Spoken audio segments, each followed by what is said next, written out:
novidades, que quando vem, além de dar um brilho especial, você bonita, porque ela é um doce, as pautas são incríveis, né? Hoje a gente vai falar de suprarrenal. Carol, suprarrenal, a glândula, Por que a gente vai falar de suprarrenal? Vocês não têm ideia da quantidade de coisas que esta glândula faz e o que isso pode provocar no nosso organismo. Você já notou aí algumas mulheres que está aparecendo pelo no corpo, pelo estranho? Cortisol tá lá nas alturas, pele oleosa, queda de cabelo. Segura aqui, doutora Andressa vai explicar tudo pra gente mais uma vez. Seja bem-vinda. Prazer tê-la aqui. Linda como sempre. Olha lá. Olha, ficou bonito de branco assim, né? Sempre elegante, combinando. Cabelo, doutora Andressa, ao máximo. Adorei o tema da pauta. Eu acho que é um assunto, eu nunca ouvi falarem sobre isso na TV. Poucas pessoas sabem do que se trata, porque é um assunto que quando a gente faz o exame que o médico pede, doutora, a gente olha lá se está tudo bem ou não, o médico não está tudo bem. Ninguém para perguntar esse lance de suprarrenal. Tá tudo bem, tá tudo bem. Peraí, vamos entender o que está acontecendo, mesmo estando tudo bem. Porque pode ser que em um momento não esteja, né? Sim, sim. E o mais interessante é que assim, é uma glândula que ela é pouco falada, né? Na verdade, a gente associa suprarrenal ou adrenal com adrenalina, que é um hormônio que é liberado, é um neurotransmissor que é liberado durante o estresse. Então, é a nossa reação de lutar ou fugir, que aí a gente libera adrenalina. Entendi. Então, por exemplo, você está atravessando uma rua e freia um carro, a tua suprarrenal vai liberar adrenalina, vai acelerar o batimento, vai sangue para o músculo para você poder ter uma reação reflexa de defesa ou de corrida. Então, normalmente a suprarrenal ela é associada com isso. Entendi. Mas o que a maioria das pessoas não tem ideia é que ela é uma fábrica de hormônios que é maravilhosa e que eu acho muito importante a gente trazer aqui, porque a nossa função é informar, né? Exatamente. Muita gente vai se identificar com o nosso papo. Com certeza. Vamos começar então explicando aonde que tá, onde está. Vamos localizar esta glândula suprarrenal. Vamos colocar o nosso vídeo então, um vídeo super bacana, porque agora a gente contextualiza tudo, a gente já sabe direitinho, né, aonde identificar tudo isso no nosso organismo. Está a nossa suprarrenal. Então, vamos lá. Se você quiser que pare, pode parar, acho que já aqui um pouquinho. Então, o que acontece? A gente veio com um zoomzinho. A suprarrenal, ela fica localizada justamente em cima do rim. É essa glândula de formato triangular, que ela tem um conteúdo mais de gordura. Mas por que ela é uma glândula com um conteúdo maior de gordura? Porque a maioria dos hormônios que ela produz, eles têm a base, a moléculazinha de gordura. Então, é por isso que ela é uma glândula gordurosa. Acho que a gente pode seguir um pouquinho aqui o vídeo, Vamos lá. E aí ela tem um suprimento sanguíneo muito importante que ela acaba pegando aqui também do rim e também ela recebe alguns vasos sanguíneos especiais para ela, porque ela é uma glândula muito ativa. Ela vai produzir, além da adrenalina, mais 3 tipos básicos de hormônio. Aqui ela está só mostrando os vasinhos que chegam para mostrar a importância dessa glândula. Eu não podia imaginar. Vamos parar aqui então. Aqui... Quer voltar um pouquinho? Não, acho que um pouquinho Essa é legal? mais, porque então... mostra ela deitadinha, quer ver? Aí, olha que legal. Só, mostra a olha aqui que bonitinho. Que Quando legal. a gente fica deitado, o rim, então ele tá aqui, mas ele é mais posterior, que a gente vai ter depois uma imagem mostrando isso. Que legal. Olha que bonitinha ela aqui em cima, amarelinha, por causa da cor da gordura. Aí ele vai virar. Vai virar? Quer ver? Então tá, então deixa eu rolar mais um pouco. Olha que legal vendo de perfil. Que olha demais aqui, isso. O intestino, tá? Aí aqui a gente tem o nosso estômago, e aí aqui a gente tem o rim, e aqui a gente tem a suprarrenal. Ela é muito próxima, só que ela é mais posterior. Então, normalmente a gente não consegue apalpar a suprarrenal de forma anterior. E sim, a gente consegue mais quando precisa operar alguma coisa, o acesso sempre é posterior, Carol. Por aqui, por trás. Interessante. E aí, o que é mais interessante é o seguinte, além dela ter essa localização toda especial, ela vai produzir 3 tipos de hormônios principais, que são hormônios que vão controlar justamente a quantidade de água, que chama aldosterona. Ela vai produzir o hormônio cortisol, que é o nosso hormônio do estresse. Certo. E ela vai produzir hormônios masculinos, tanto nos meninos quanto na gente. E é por isso que muitas vezes as meninas têm problemas de pelo, por conta de um desequilíbrio na suprarrenal. Que interessante. Agora, antes da gente ir para os nossos slides, e depois no final a gente pode voltar com essas imagens, que é muito legal poder, enfim, entender essa localização. Tá muito legal esse vídeo. Parabéns aí, acho que foi Camilinha que produziu o vídeo. Uma pergunta importante, antes da gente ir para para a nossa explicação que você tem. Se essa glândula, homens e mulheres têm, e ela então também fabrica hormônios masculinos, Como é que é essa condição de quantidade, já que os homens são movidos por esses hormônios masculinos? Perfeito. Em doses muito maiores. Muito maiores. Mas aí o que acontece? Nos homens, eles têm os testículos. Tá. Então, mais de 90% da produção hormonal, ela é nos testículos. E aí, em cerca de 5 a 10%, a depender, vai ser produzido pela suprarrenal. Entendi. Na mulher, a maior produção de hormônio masculino vai ser devida à suprarrenal. Porque a gente não tem testículo, a gente tem ovário que produz, que eu expliquei, lembra na outra aula, produz progesterona e estradiol, que são hormônios femininos. Olha que fantástico. Tá vendo? Porque a gente são perguntas que parecem óbvias, mas se a gente não entende... Da onde que vem, Da onde vem. Então temos iguais. Nesse caso, a produção homem-mulher pela suprarrenal é igual. É igual. O que vai diferenciar é a outra produção de hormônios masculinos que eles têm pelos testículos. Perfeito. É bem semelhante. Homem, às vezes, produz um pouco mais de hormônio masculino pela suprarrenal, pela própria diferenciação mesmo sexual. Mas é mais ou menos equivalente. Muito bom. Vamos então aos nossos, nossos slides, a explicação da doutora. Isso foi uma introdução. Olha a importância dessa glândula, hein? Então, aqui a gente tem uma imagem chapadinha, né? Então, o nosso rim em formato de feijão, né? Eu acho tão bonitinho o rim, né? E aí, em cima, a gente vai ter a nossa adrenal ou suprarrenal, que ela vai produzir, então, 3 principais tipos de hormônios. E isso, a suprarrenal, ela é dividida em 2 regiões, Carol. Uma região mais periférica, que a gente chama de córtex, que é como se fosse uma casca. E uma região mais interna, que é o miolo, que a gente chama de medula. A medula da suprarrenal, ela que vai produzir a adrenalina. Aqui, principalmente, a gente está se focando na região da casca, do córtex. E aí ela vai produzir 3 tipos de hormônios. A aldosterona, que vai regular a nossa retenção de água, a nossa excreção de sal. É um hormônio que ele regula principalmente a quantidade de sal no nosso organismo. Então, pessoas que estão se sentindo mais inchadas podem ter algum problema aqui. É muito raro. Na verdade, o que a gente tem hoje que nos preocupa muito é que pessoas que têm pressão alta, elas podem ter um excesso desse hormônio aldosterona e muitas vezes não é diagnosticado. E cada vez mais, por exemplo, pessoas que têm pressão alta, não é qualquer pressão alta. Aquelas pessoas que precisam tomar mais de 2 a 3 remédios de pressão por dia, precisam ter a dosagem de aldosterona realizada. Perfeito. E isso a gente dosa no sangue? Dosa no sangue, normal. Os hormônios, a grande coisa bacana dos hormônios é que a grande maioria deles a gente consegue dosar no sangue. Alguns na saliva. E é por isso que a gente consegue ter esse diagnóstico tão amplo. Muito legal. O cortisol é um hormônio que a gente consegue dosar na saliva. É o nosso hormônio conhecido como hormônio do estresse, né? Então, quando a pessoa está estressada, em tese, ela tem um aumento do ritmo de cortisol, mas sem aumentar a quantidade de cortisol ao longo do dia. É como se ela liberasse mais cortisol em determinados períodos. E por que a gente tem que dosar de manhã?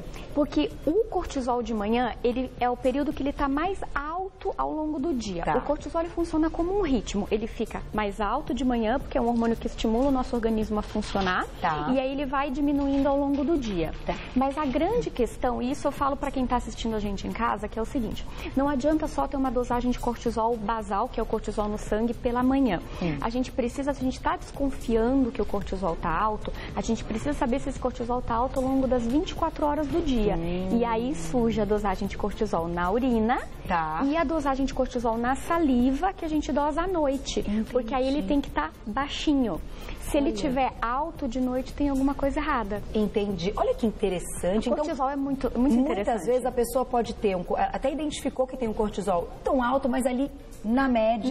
Qual seria o aceitável, assim? O que é... Depende do limite do laboratório, tá, Carol? Mas assim, varia mais ou menos entre 3,5 até 17, 18. Tem laboratórios que têm um limite superior de 20. Vai depender do método. Mas o mais importante é, mesmo que você tenha um cortisol alto de manhã, que às vezes pode acontecer, você tem que ter ele muito baixo no final do dia, para você poder compensar. É como se a gente imaginasse que ele tem que ter uma quantidade nas 24 horas. E não em um determinado período em excesso. É melhor ter o cortisol baixo à noite do que tê-lo muito aumentado durante o dia. Na verdade, o que vai valer mesmo, Carol, é o ritmo do cortisol ao longo do dia. Então, mesmo que ele esteja um pouco elevado de manhã, se ele está baixo no final do dia, ele está compensando essa elevação. Então, a gente não gera problema. Entendi. E aí, o foco hoje da nossa conversa, né, que são os nossos hormônios masculinos, que são produzidos por essa casca da suprarrenal, o córtex da suprarrenal. E eles têm 2 nomes que algumas pessoas acho que já devem ter ouvido falar, que é o sulfato de deidroepiandrostenediol, androstenediona, que chama de DEA, que algumas pessoas já têm... Que é o DHEA? Exatamente, que é o DHEA. Esse hormônio aí é brincadeira, viu? Já e a androstenediona. Então, são dois tipos de hormônios que são derivados dos hormônios masculinos e que são produzidos pela suprarrenal. Entendi. Agora, uma pergunta importante nesta parte. Aliás, mandem perguntas para o nosso Insta, arroba Você Bonita TV pelo Insta e pelo Twitter, arroba Você Bonita. Doutora, quando a gente, em diversas fases da vida, tem a fase que a mulher quer engravidar e pode encontrar uma dificuldade, o momento que ela começa a observar aí mudanças corporais, que ela tá suando muito, aquele lance que eu falei da queda de cabelo, muita espinha, pele muito oleosa, pelos aparecendo, isso é outra coisa. E aquele lance que a gente já falou aqui, do desânimo da pessoa... Tudo isso pode estar relacionado a esta glândula, a esse DHEA? Pode. Porque ele é muito importante. E na maioria das pessoas, pelo que eu já ouvi, porque eu gosto de conversar com os médicos sobre isso, as mulheres estão com ele muito baixo. Isso é verdade? Isso é verdade, mas nem sempre a gente vai indicar a reposição, Carol. Na verdade, na menopausa, os níveis de todos os hormônios, sejam os hormônios de origem ovariana, sejam os hormônios de suprarrenal, eles vão acabar diminuindo um pouco essa produção. Então, não necessariamente a gente vai precisar dar a reposição. Hoje a gente tem grandes estudos que não indicam que essa reposição seja feita em todas as mulheres, mas sim em determinados casos e para alguns benefícios muito específicos, eventualmente ganho de massa muscular, e aí isso vai precisar de uma avaliação individualizada. O mais importante é a gente entender que, além de hormônio de tireoide, existem outros hormônios no nosso organismo. Hoje em dia a gente tem falado um pouco mais do cortisol, o DEA, ele tem aparecido como sendo um hormônio hoje que é estrela e vedete, né? Então, assim, a gente também tem condição de dosar, a gente tem como fazer uma avaliação, se vai precisar fazer reposição ou não. Mas a falta dele ou ele em excesso pode trazer tudo isso que a gente falou? Pode trazer alterações. Até dificuldade para engravidar. Sim, e existem alguns casos em que a adrenal, ela produz mais hormônios masculinos mesmo, que é o que a gente chama de hiperplasia adrenal. É uma doença e a gente consegue identificar com dosagem de hormônio no sangue. Olha que ótimo. Então, graças a Deus, que daí a gente consegue tratar o problema. Sim. Vamos colocar a perguntinha? Perguntinha do Insta, então, pra gente seguir com a nossa pauta. Vamos ver? Ai, que linda! Denise! Beijo pra você, obrigada pelo carinho. Queria saber se sentimos dor, se a gente tem aí alguma sensibilidade a essa glândula. Não. Volto. Você já explica pra... Não, ela respondeu não, mas o porquê, você me conta rapidinho, vou dar um recado e já voltou. Gente, mandem perguntas, esse assunto é sensacional. Voltamos para o nosso bate-papo, aliás, que eu tô com tanta pergunta para fazer hoje. Ai, meu Deus, segura, Carol. Bom, pergunta da Denise, você respondeu. Então, a gente não tem nenhuma sensibilidade, a gente não sente nada, nem dor, quando a gente tem algum problema na glândula. Não nada sente. Disso. A adrenal, ela é muito pouco inervada. Ela só vai ter algum sintoma de dor se ela, por exemplo, tiver um sangramento, algum quadro de trauma. Aí, se ela encostar em algum nervo, aí sim ela vai causar um quadro de dor. Sozinha, por algum outro motivo, não. Se ela tiver em descontrole, em desbalanço, em desequilíbrio, não vai gerar dor. Não vai. Nada. Não. Perfeito. Vamos para o nosso segundo slide, vamos falar então. De pelo agora, né, vamos falar então do aparecimento dos pelos nas mulheres. Isso. Vamos ver. Que é uma queixa muito comum, sabe, Carol? Eu tenho pego bastante paciente com isso, foi até a ideia de trazer essa pauta justamente por isso. Então, o que acontece? Vem muita paciente e fala assim, mas eu tenho aumentado a minha quantidade de pelo, ou eu sempre tive bastante pelo. E a primeira coisa que a gente precisa saber é se é um local que ele tem a ver com alguma alteração hormonal, ou se é um local que não tem a ver com alteração hormonal. Entendi. Tá? Então, assim, primeira coisa que a gente tem que perguntar é local. Então, aonde é que está vindo esse pelo? São regiões que geralmente os homens têm pelos. E aí fica mais fácil para as meninas que estão em casa se identificarem. Então, olha só. Por exemplo, coxas. Parte interna das coxas aqui em cima, perto da região genital. Geralmente aqui é uma área de pilificação androgênica. O que é esse nome? Androgênica vem de masculina. Então, é uma pilificação de origem mais masculina. Entendi. E aí a gente vai ter no buço, na região do queixo, na região do peitoral, antes, entre as mamas, na região do abdômen, tanto superior, em cima do umbigo, como inferior, abaixo do umbigo. Na região das costas, aqui, entre aqui o nosso ossinho, né? E na região dos braços, aqui na parte superior. Bastante, na né? parte A gente começa a ver muito. Na parte inferior não é considerado região androgênica. Tá. E aí o que acontece? O que a gente faz?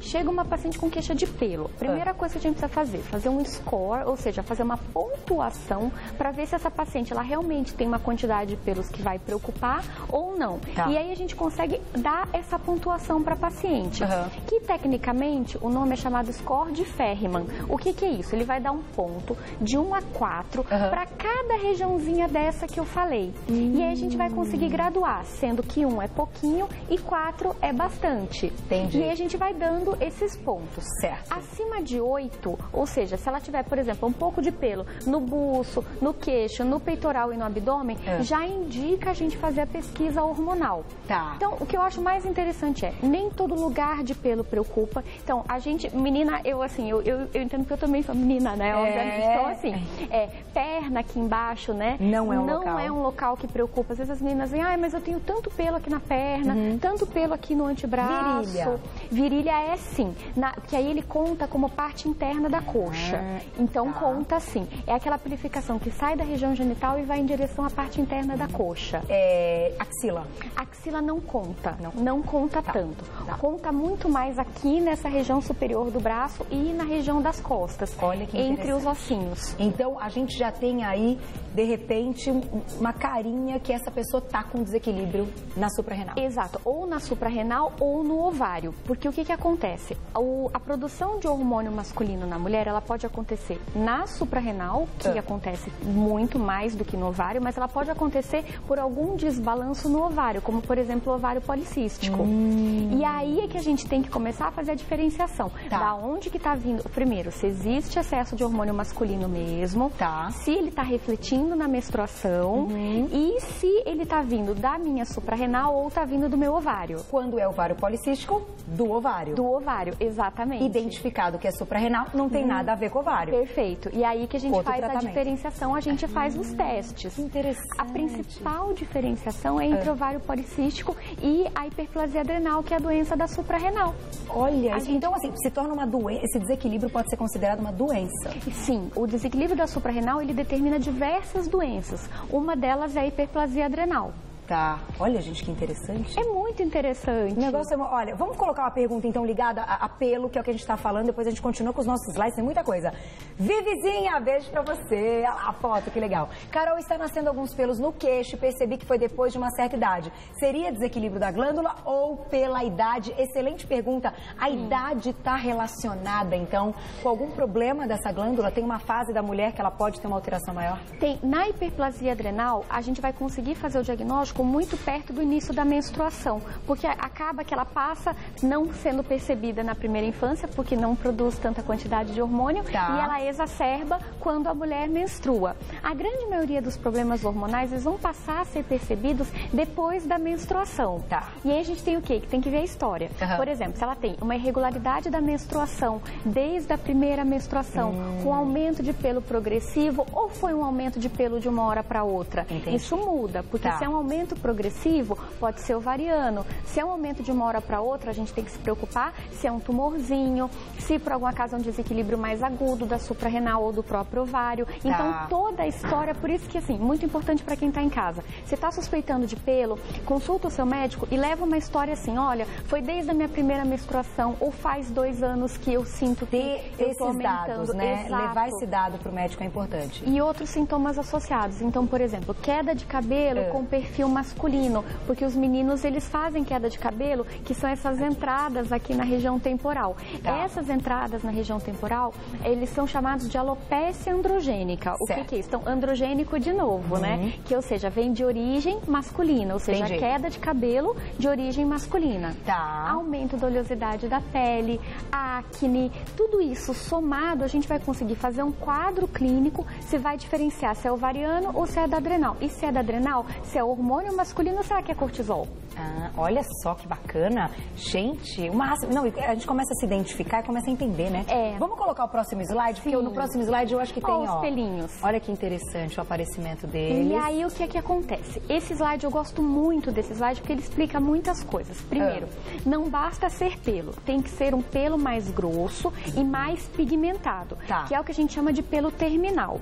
Pra quem tá em casa, é fácil, é o pelo de debaixo da axila. Então, aquele pelo mais escuro e mais pigmentado e mais durinho é o pelo de origem hormonal masculina. Então, é esse que vai preocupar. Às vezes, a pessoa vem com aquele pelo que parece uma lanugenzinha, que a gente chama de pelo velos, que é um pelo mais claro, mais fino, em regiões que são preocupantes, mas que, na verdade, o pelo não é preocupante. Então ele tem que ter essas características. Ele tem que ser um pelo mais grosso, e ele tem que ser um pelo mais endurecido, e ele tem que ser um pelo mais pigmentado. É diferente, por exemplo, de um pelo aqui que ele vai ser um pelo mais fino aqui. Então, esses pelos mais finos a gente não se preocupa tanto. Certo. O mais importante também é a gente saber, quando um pelo sofre ação hormonal, ele pode se transformar de um pelo mais simples num pelo chamado terminal. Ou seja, se ele sofre a ligação dos hormônios aqui no bulbo dele, que faz o crescimento dele, ele pode se diferenciar num pelo mais grosso. Entendi. E aí, claro, quando a gente bate o olho, a gente já tem...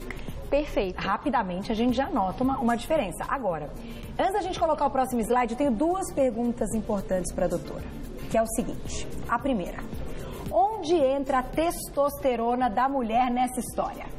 Porque nós também temos testosterona. Sim, nós temos. E quando dosamos, se ela está muito baixa, isso prejudica a vida sexual. Exato. A mulher pode perder o apetite sexual. Perfeito. E isso é um assunto importante. Sim. Onde entra a testosterona nessa história, doutora? Então, vamos lá. Então, o nosso ovário, ele produz pequenas quantidades de testosterona também. E todos esses hormônios, eu costumo brincar com meus pacientes que é como se você estivesse fazendo um jogo de moeda, ou seja, eles se modificam entre si. Então, o hormônio feminino, ele pode passar através de uma enzima que fica dentro da célula de gordura e se transformar num hormônio masculino.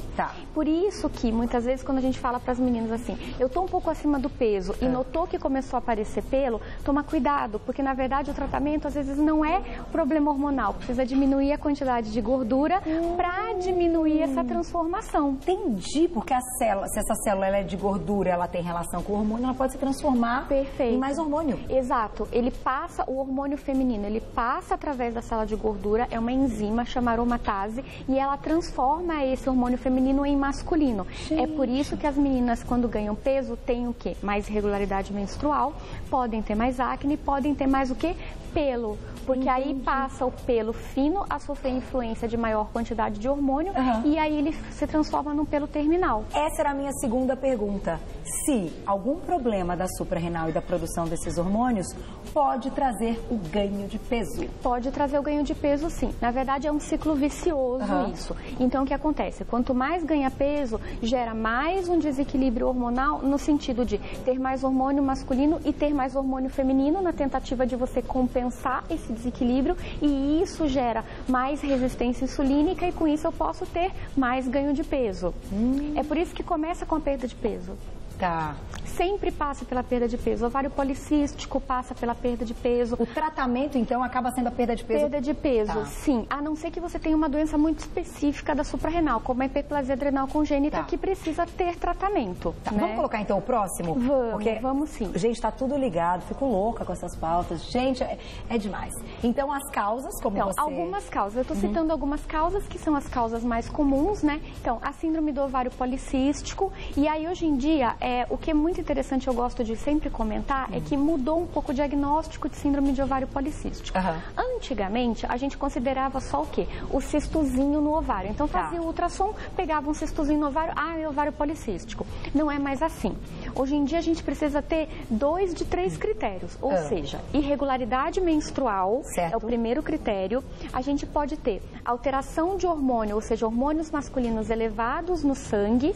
Ou sintomas de hormônio hormônios masculinos elevados, então acne, oleosidade na pele, pilificação e, finalmente, ovários policísticos a ultrassom. Entendi, tem que ter todo o quadro. E tem que ter todo o quadro ou a maior parte do quadro para você pensar em fazer o diagnóstico. Então, às vezes, uma irregularidade menstrual com nível hormonal masculino elevado, não necessariamente com um ultrassom com ovário policístico vai determinar o diagnóstico. Olha só, importante, porque voltamos no assunto tentativa de engravidar, um dos grandes... a gente vai ter uma pauta daqui a pouquinho do Dr. Domingos Mantelli, e eu acho que ele pode, inclusive, retomar um pouco desse assunto do lance dos ovários policísticos, que muita gente pergunta, porque na tentativa de engravidar, que muitas vezes a mulher descobre que tem os ovários policísticos, e aí, poxa, mas eu não posso engravidar? Pode sim, pode sim. Eu tenho ovários policísticos, engravidei sem problemas. Pode sim. Mas tem que haver, claro, essa orientação do médico com o paciente, tem que estar atenta a esse período do ciclo, né? Tem que perceber de fato quando vai ovular. Então são coisas, né, que, enfim, as mulheres ficam muito ansiosas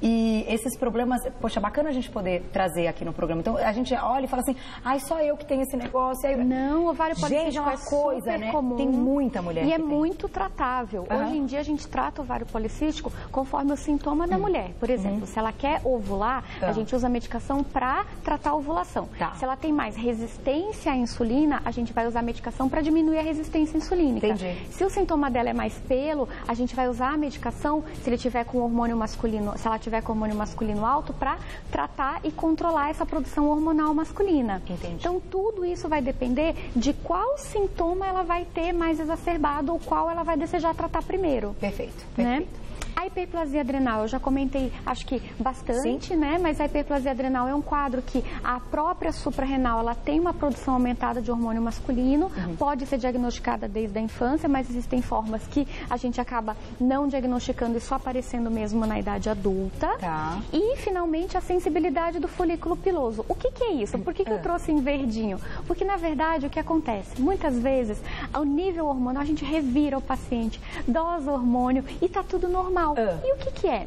É o folículo piloso que ele é mais sensível a uma quantidade normal de hormônio masculino que a mulher tenha. Então, só de estar tudo normal, ela já vai ter mais pelo? Ela já vai ter mais pelo, porque ela já tem uma sensibilidade desse folículo piloso aumentada. Olha só, então a gente fica preocupada e vai ver, não é nada. Não é nada. É do corpo, mas daquele tem organismo. Que fazer a dosagem hormonal. Se não fizer a dosagem hormonal, a gente não tem como fazer o diagnóstico. E aí existe tratamento específico para bloquear essa ligação do hormônio. Lembra que uma vez eu expliquei da chave fechadura, né? Que o receptor é a fechadura e o hormôniozinho é a chave, né? E aí o que acontece? Você entra com uma medicação que bloqueia, como se estivesse atrapalhando. Ele não vai mais reconhecer, a chave não entra. A chave não entra. E aí a pessoa perde a sensibilidade. Ela perde a sensibilidade e com isso cresce menos o pelo. Que legal, doutora. Tem perguntinha? Vai ter um monte de perguntas, mas nem abri o meu aqui, mas deve ter um monte. Vamos colocar uma perguntinha aqui e eu também tenho mais uma pra gente fechar com chave de ouro. Olha lá, Débora, olha que bonita. Uau! Quais são os exames que fazem diagnósticos das doenças da suprarrenal? Parabéns, eu amo esse público, sou apaixonada pelas minhas meninas, porque cada pergunta inteligente, né? A gente fala assim, dosa no sangue. Peraí, dosa o quê, né? Então, diga lá, doutora Andressa. Então, vamos lá. Débora, obrigada pela pergunta. Vai depender muito da queixa. Então, se é um paciente que eu comecei no começo contando que se ele tem pressão alta, que não controla com medicação, a gente vai dosar aldosterona no sangue. Se ele é um paciente que tem queixas relacionadas com aumento de hormônio masculino, a gente vai dosar o quê? S-DEA, DEA, androstenediona, testosterona, LH e FSH, que são os hormônios que controlam os ovários também, a gente vai dosar no sangue. Lembra que eu contei na outra aula? Mas esses exames são exames de rotina, devem estar presentes no check-up anual? Na verdade, Carol, isso é uma controvérsia muito grande. Por quê? Porque a ideia do check-up é a gente identificar doenças mais comuns para a população geral.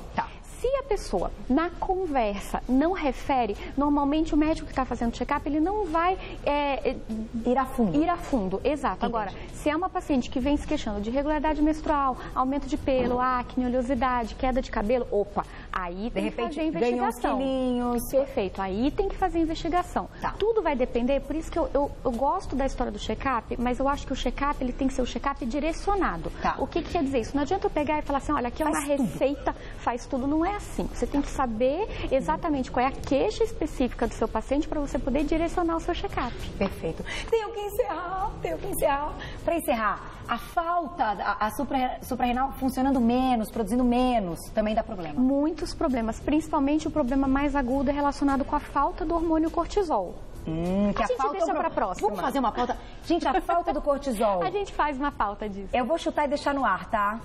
Pacientes que têm muita depressão, que mal conseguem levantar da cama, o problema pode estar aí? Tem que dosar cortisol. Gente, estou ficando tão esperta nessas pautas, ó. Eu vou ligando um assunto no outro. Não, eu estudo, eu fico lá em casa, eu adoro. Parabéns.